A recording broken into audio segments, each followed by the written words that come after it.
Hey guys, today I'm going to show you the best settings in Streamlabs for streaming and guide you on the Streamlabs setup. First, let's open up our Streamlabs app, of course, and let's go to settings by clicking on this gear icon at the bottom left.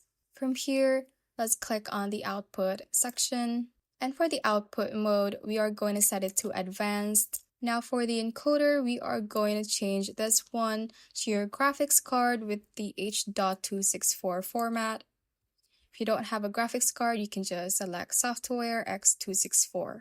Then next, for the rate control, make sure you have selected the CBR. For the bitrate, it is recommended to set it between 4,000 to 6,000 depending on the upload speed of your network and the resolution. For example, if you are streaming 1080p and your upload speed is great, you can set it to 6,000. If you are streaming on 720p, you can set it to around 4,500. For the preset, we are going to set it to quality, or if you have performance issues, you can try setting it at balanced or speed. However, quality is the best for your streaming needs. Next would be to go to the audio section, and from here for the channels, make sure it is set to stereo.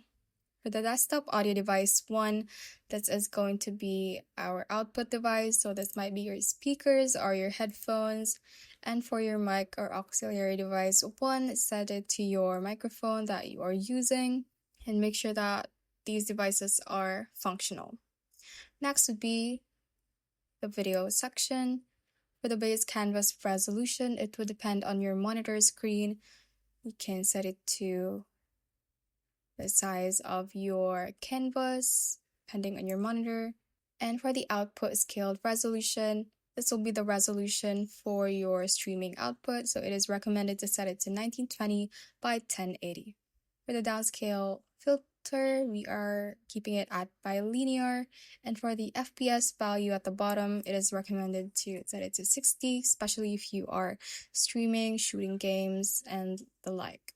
Now let's go to the advanced section from the options at the left. And for the process priority, we are going to set it to high. And once you have done all those settings, just click on done at the bottom right. And that is how you can basically set the best settings in Streamlabs. Thanks for watching. If you found this useful, hit that like button and subscribe for more videos like this.